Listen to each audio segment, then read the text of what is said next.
does your LinkedIn say? Oh, so my LinkedIn says a lot.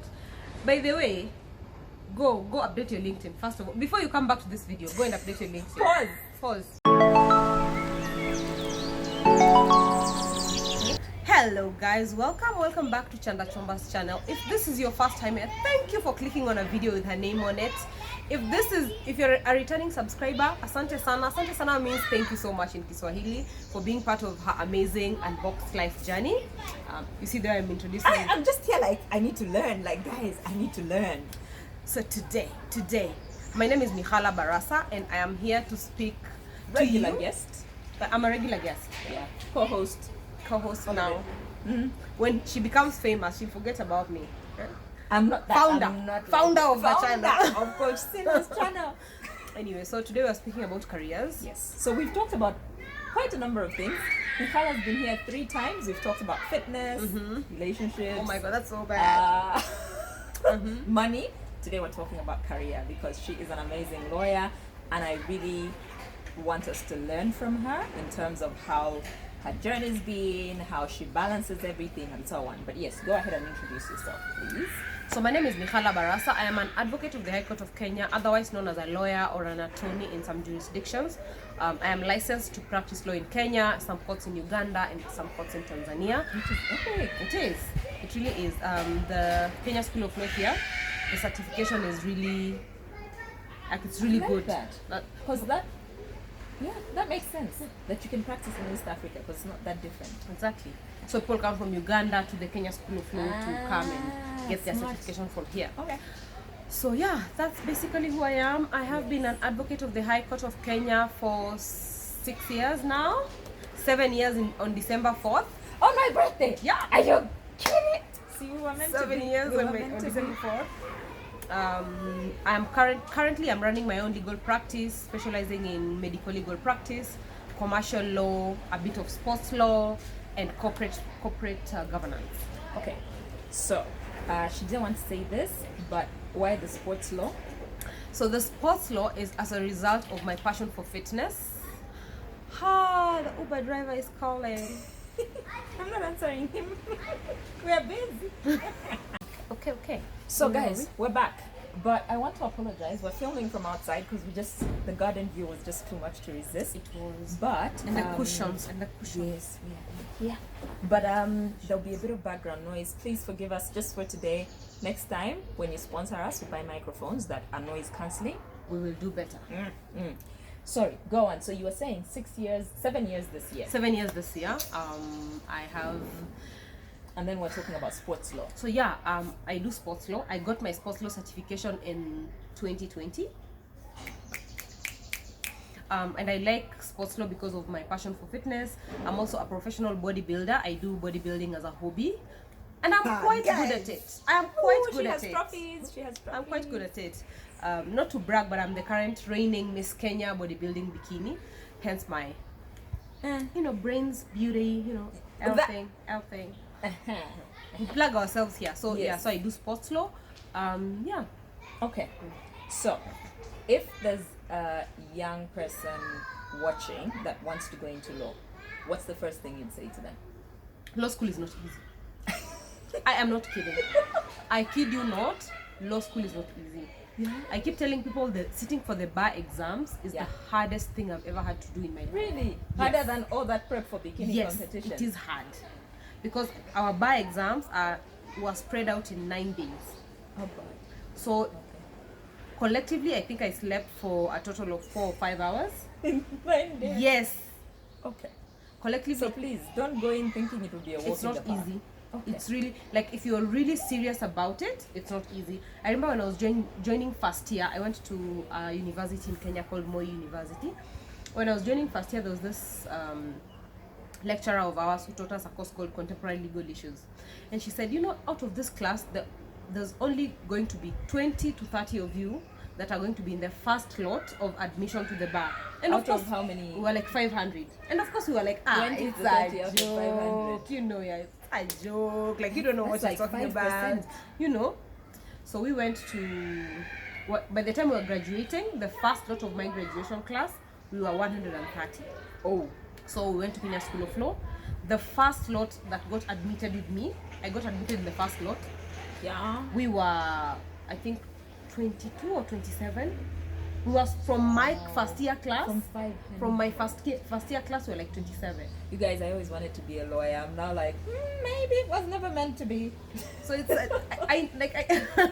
I know like all courses are self-eliminating, but yeah, but that's here a especially huge number. Yeah, here especially the law is very self-eliminating. So what happens if you make it to the last year but you don't do the bar exam? So you become here now. That's the difference between an advocate and a lawyer. So an advocate is you've passed the bar. A lawyer is like you have I'm about to meet my neighbor's kids. I'm like, guys, go inside. It's late. It's time for you to bar. Anyway, forgive us. We asked for. We apologize already. So here a lawyer is like you have the law degree, but not the Kenya School of Law certification. Right, got it. Okay, so that's the first thing you'd say. Why should they go for it if they're ready to put in the work? Because should they go for it? You should. You totally should. It's a very satisfying career. Okay. When I started, I was how can I put this? At 16 years old, I wanted to be a soldier. Only you? I really wanted to be a soldier. Like because my dad was in the military. Oh, that makes sense. Yeah. Yes. So yes. I really wanted to be a soldier. Then just I think after high school and then I'm just imagining you as a soldier now and laughing. Sorry. I really wanted to be in the disciplined forces because I like the structure, the discipline, the prestige that comes with it. Things. Anyway, carry on. So but that didn't pan out obviously. When I was in first year, there's this thing that Kenya Defense Forces here do. You go to the field and run and try to like the recruitment process. So did you even go? Yes, I went for 2 recruitment processes. Wow. First year and second year. Before we were rudely interrupted and you laughed at me, I always wanted to be a soldier. It was like my lifelong dream to be a soldier. I understand because my stepdad was a soldier and his son fought until he got into the military. Like that was his only dream until he realized it. So I understand. But you know, like the smart change with their dreams. True. So it didn't pan out obviously. So I tried. We were laughing at you. Yes, I actually tried. Yes, I tried the recruitment process twice. So the first time in first year, I did the one for the cadets. I put in an application. Of course, I wasn't picked.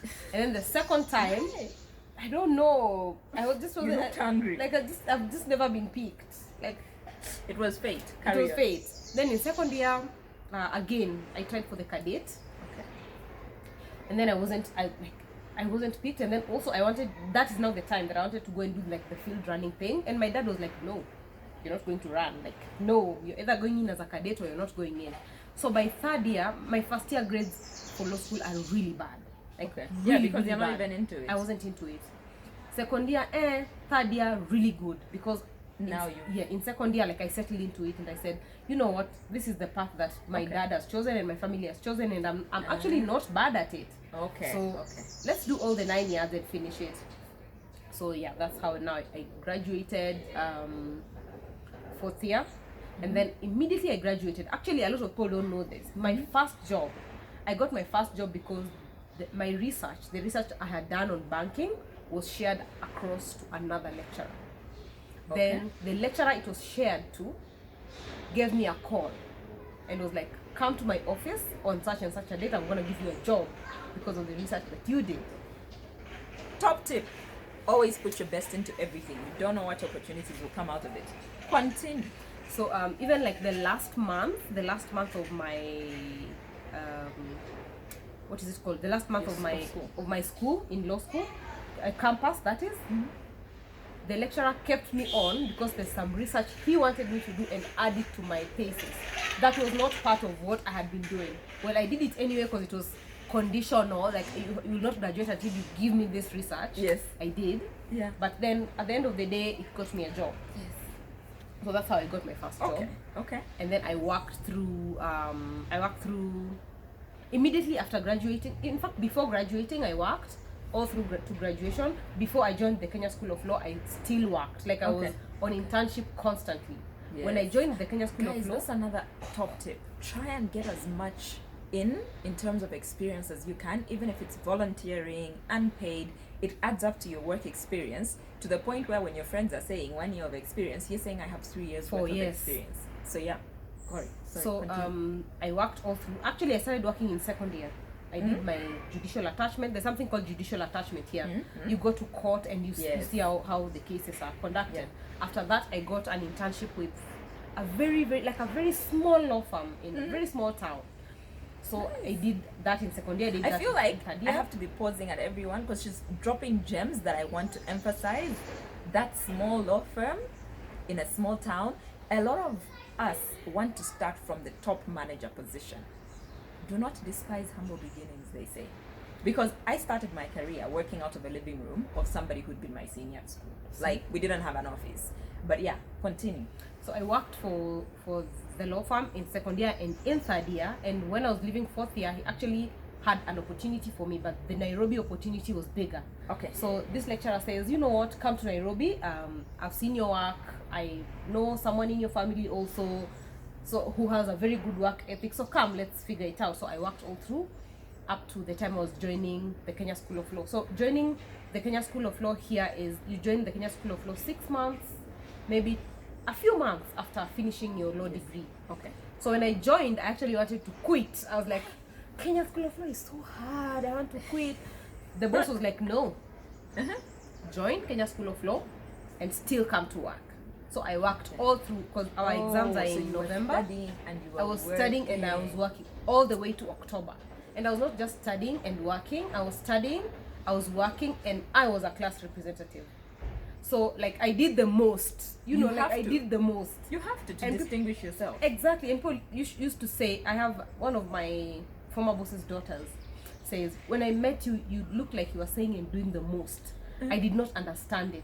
Now I do, because I feel like where you are and where your peers are, career-wise, things-wise, like... That's the thing, guys. You don't get ahead by being average. Like, you have to be willing to do that extra bit that nobody else... And you know this, so I won't even stress it. Continue. So, I worked all through to the end of the...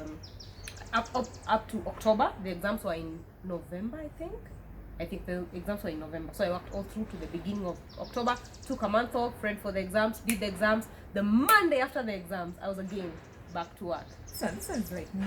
I'll tell you my story one day. Maybe in the next episode. Like, but I really valued the boss that I had and the work ethic that he had, because he'd get to the office at 5. To do what? To work. That is witchcraft. He'd genuinely get to the I'm office asleep. at 5. That hour I am asleep. I am so deep asleep. And he'd leave at like 8 or 9.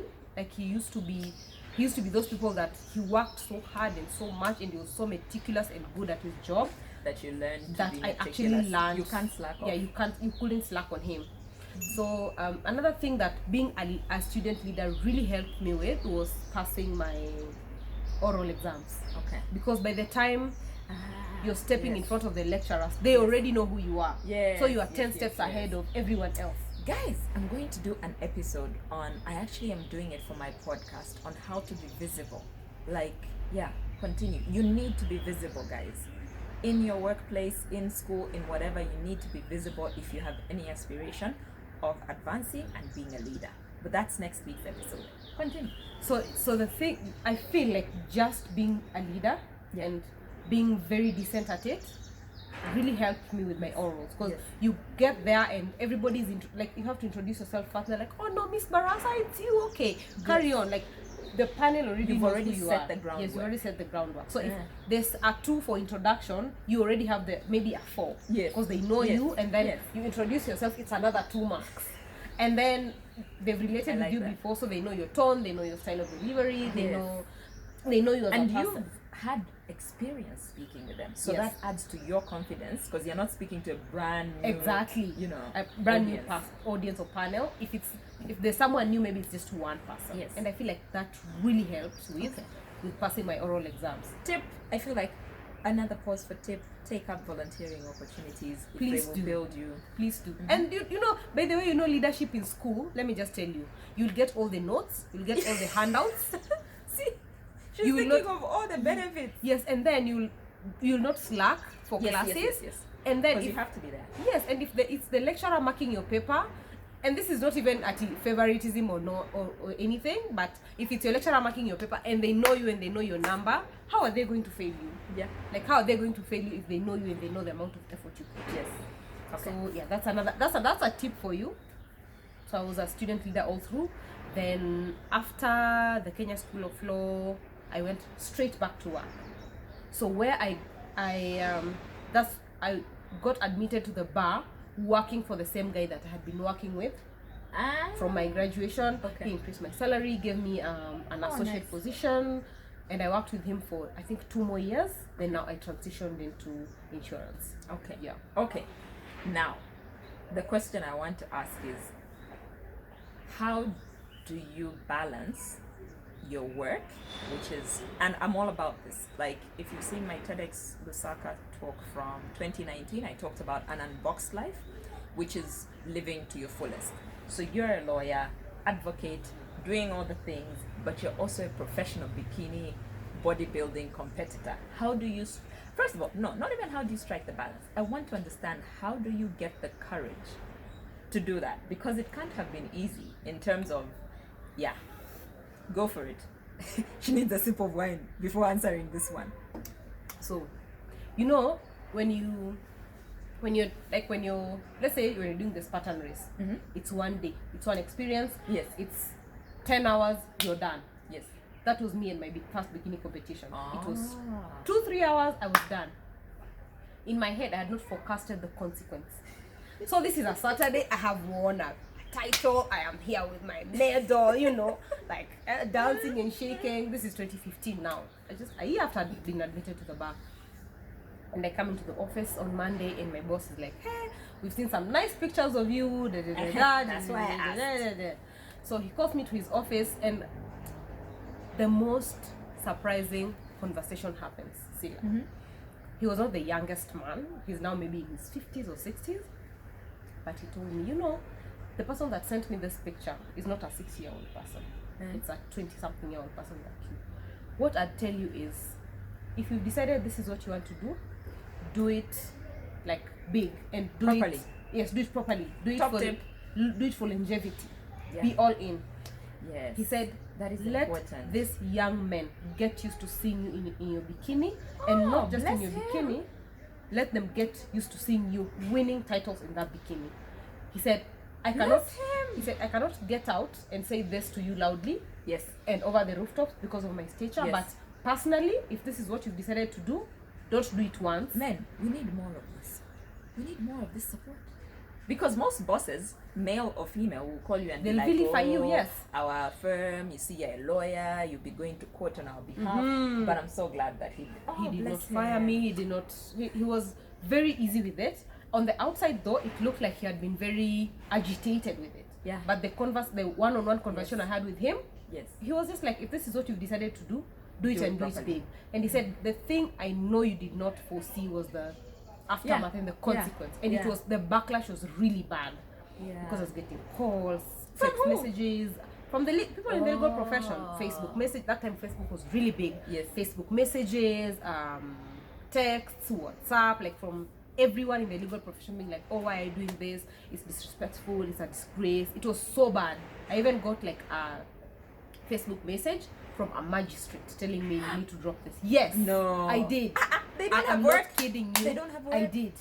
I did. Wow. And I was just like, why would you know? A I whole had not, magistrate. a whole magistrate, Okay. and I had not envisioned it. Yeah. And I think that for me made me distance myself from the legal profession for a bit. Just distance myself, and in the sense that as long as I get my practicing certificate, Yes. and I am working for a boss that pays me, and I'm delivering on my legal duties, the rest of you, Middle finger. yeah, you can go and do whatever it is that you want. But you know, like over the years now, I was just recently being invited for an event by the Law Society of Kenya. It didn't happen, but I was being invited to be part of their guests for a fitness event. As in, Okay, they grow into it. I am Team Petty on this one. They grow into it. I'm Team Petty. I'm not forgiving you. They grow, like people. They got used to it. They got It's used like to your it. boss said. they got used to they got seeing used you. to They it. got seeing you in a bikini on stage, and then the next day you're in a suit. They got used to it, and even when I was nominated for the Cortex Award last year, Yes. the biggest support was from the legal profession. You See, like you stick can you with it. imagine 5 years later, Yeah. they were posting, they were sharing, they were calling me, they were giving me text messages, encouraging. Okay, but how? Okay, so your coping mechanism was just to distance yourself from the toxicity, and I think that's a really good tip, especially now because everybody's attacking everybody for anything. So I think sometimes you just have to take a deep breath, know what you want, know who's in your corner, like you did with your boss, and then everybody else, you're like, guys, you're not paying my salary, you're not paying my rent. We'll be You're back. not feeding me. We'll talk later. Yeah, because I also see a lot of people let such things get to them and bring you down, and then you have, oh, I need to see somebody because my mental health. And those people who are giving you these pressures, They're not paying your bill. They don't even care. Tomorrow, like they'll move on to the next person to Exactly. attack. I was saying, like the Law Society of Kenya has so much scandal. Yeah. Tomorrow, someone will have eaten a client's money. They'll be away from my bikini and my butt, and they'll be talking about, oh, person X ate the client's money, and that's how just how life moves on. And people forget about you. True. The next thing I wanted to ask is, how did you get the courage? I feel like today's should be titled Courage. How did you get the courage to leave a former job and start your own thing? So that is a whole other episode. Okay, we'll do it in another episode. Give us the summary. That is a whole other episode. But this was actually informed by my bodybuilding journey. So when I went for my first international competition in India, I was speaking to you about this. I experienced so much grace, so much, like people who did not know me, people who had never met me, people who had never seen me, people that are not my color, my religion, my gender. Like we have nothing in common, but they were so gracious, and I had such a smooth time that, and at that time I was really struggling with my job, with fitting in, with, you know, like the millennial crowd, the way we have. I need to feel like I'm contributing to the overall strategy. Yeah. Societal. Yes. If I'm not cause. contributing to the overall strategy of the organization, doing? or what am I doing here? Yeah. I was not fitting. I feel like I was not fitting in, and I was speaking to this leadership coach called Mark, and he was like, "Yeah, you are a natural born leader. The only thing is you don't look like you have your footing here. Like there's so many things you're leading. That is so frustrating. But- That is so frustrating. But you don't look like you have your footing here. Like, have you figured it out?"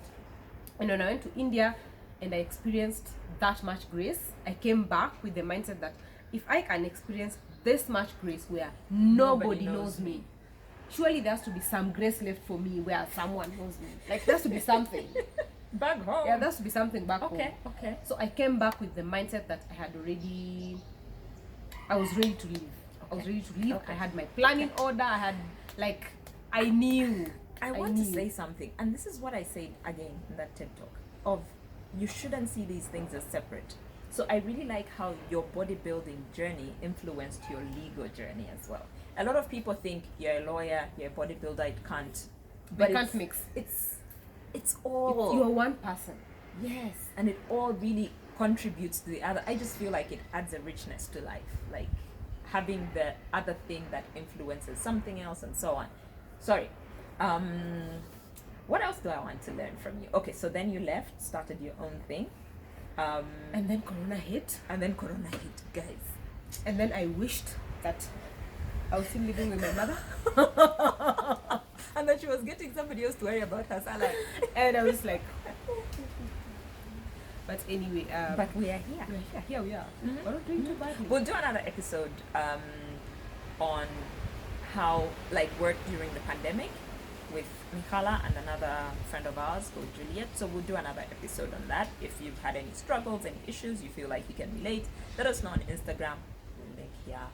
And then that way, if you tell us, or even in the comment section below, if you tell us, then we can come ready to have the conversation to address some Have of a your chat about concerns, it. some of your whatever it is. Okay. We are going back to bodybuilding. Do you see it as a career or a pastime? Because you're a professional bodybuilder.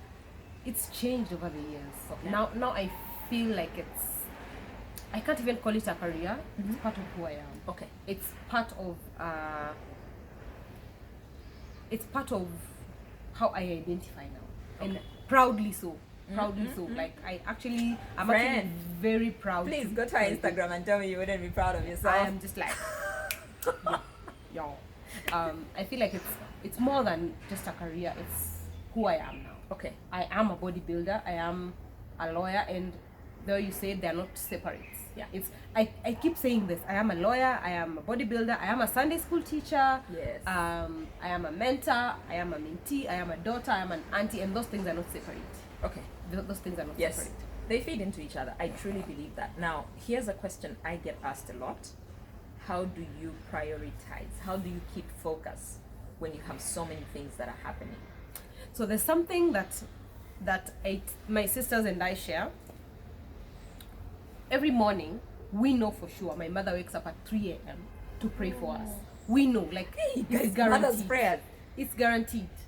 And the one prayer that my mother keeps assuring us she does is, I pray that God blesses the work of your hands.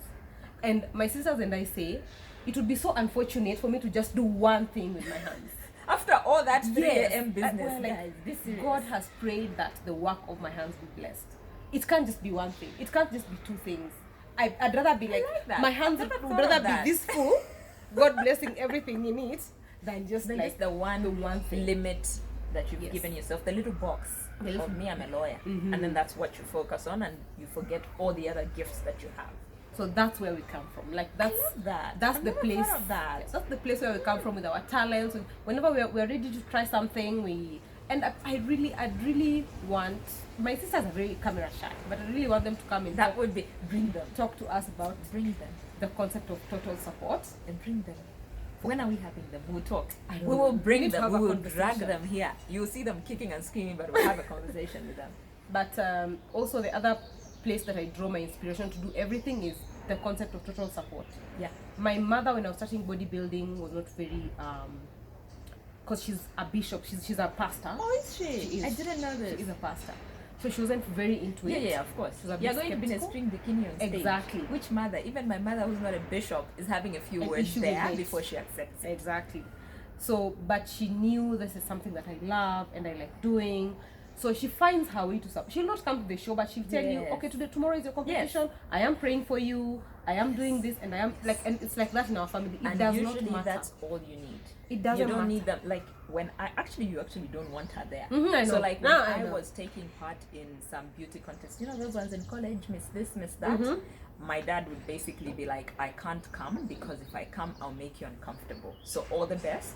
And then he'll just give you cab fare and go do your thing. Exactly. But just knowing that this person has my back makes a difference in terms of your confidence, even as you approach anything.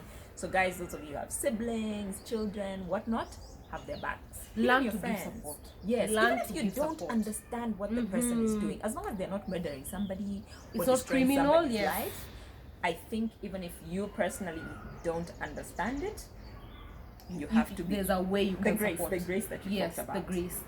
So that's another thing, because my family is very support oriented. Okay. We do not care what it is as long as it's not criminal. Yes. And if we see a chance of success and it's Yeah, something there. that is legal, we are there. Chanda, it does not matter. You tell us tomorrow, Yeah. I'm starting a tracking business. Everybody's like, how will I help? Yes, And yes. if you do not, it's like an obligation. My mom will be like, so Tina alikusupport aje, like how did she support, you know? And that's the other place that Yeah. we come from with everything that we Yeah. do, because it's what I call you a no matter what crew. Yes. If you fail, we'll be proud. If you don't No fail, matter what crew. we'll be Yes. And I have that with my siblings, and I really love it. We laugh about my dad. My dad, we call him our biggest cheerleader. We always say you can be an extra. You know those movies where the people in a stadium, and you're there. You can't even be seen. He will be at that movie premiere saying, "My daughter starred in a movie." She's in a like movie. he's that person. Like he will cheer you on. He will hype you, and that builds so much confidence. And you have the audacity to do things, because like you said earlier, I don't care about the rest of you. Yeah. If the person that was paying my school fees is okay with what I'm doing, Who are you? what are we Who are you? having this conversation Yeah, for who with are you, who I know from Instagram or Facebook Or Twitter? Or the Lost and Society of Twitter? Kenya? Guys, this business of Twitter is Twitter. The one about into to blow up on Twitter. guys, Twitter people. Twitter is savage. Okay. I had a question and now I've distracted myself. The millennial conversation. Mm-hmm. What advice do you have for millennials who feel like they're not understood by their bosses, who are not in the millennial category? Like, what do you think they need to do? First of all, the thing is, you need to reconcile with the fact that you might never be understood by baby boomers. You might never be understood, and it's okay. So baby boomers are the ones who came before us? It is okay. Cause thank you for saying that. It is okay. Because I come from that place. Because I got frustrated in a job that I was actually good at. I wasn't bad at my job. My performance review was not bad, but I was actually quite frustrated because I felt like I was working with not the organization, but a few individuals that did not understand who I was. Okay. Would I have done things a little bit differently? Probably. Okay. Probably. Because as men know how to do this, separate their emotion from the job. Yes. Women, we struggle with it. Yeah. And that's probably the place that I'd come from. Okay. And that's not a bad thing in itself, but I do know that there are some advantages to having that ability that men have. Like, I had to build it in me to learn to it took a long time and a lot of work. But now I'm at a stage where if you come at me in the workplace for anything, the first thing I do is I ignore your tone, I ignore the emotion, and I filter out the content, and I'm like, okay, so this is what this person's saying sensible? If it is, let's do it. As much as I'm pissed off with your approach or whatever it is, if there's value or it's valid, then we'll do it. If there's no value or it's not valid, we'll have a conversation. But I'll have removed the emotion, so I'll be able to deal with it based on facts, and then we can move on. We can all move on. We don't know whether we'll be happy with each other, but we've dealt with it and we've moved on. Rather than I'm upset and then I'm angry and you're angry, and then it just gets really messy, especially in the workplace. We'll have another. I feel like we have a lot of things to discuss career-wise. We'll have another one day. Parting shot for me is law school is not easy, but it's worth it. Okay. Number 2, if you're a young person and you're thinking into going into law, just be committed. Give it your all. Give it your 100. Give it your best. And then number 3 is, I keep saying this. Legal profession, are you listening? You never make losses in the legal profession. It's always just profits. Just profits. Did you hear that? You guys, I always wanted to be a lawyer. Like from age 7. You're selling a service. True. You barely make any losses. Unless you're really bad at it, and that's really bad. But if you built up that commitment you're talking about, you can be really bad at it because you learn. And that's another thing. For career, guys, my parting shot is always have a learning mindset. Always be learning new things, and always be thinking what would differentiate you from everybody else. Yes. And with that, we will say our goodbyes and get back to doing what we were doing. Thank you for joining us. Please close us out. Please remember to like this video. Give us a big thumbs up. Subscribe to this YouTube channel. We are at 54 subscribers. People. We have goals to achieve. We need to get to 100. 100. 100. Just 100. Subscribe. Not too much to ask. Subscribe to the YouTube channel. Give us a comment in the comment section down below. I love your comments. Yeah, of whatever career questions, roles. Yes, advice. Give us advice. We're always learning. And until we see you next time, thank you.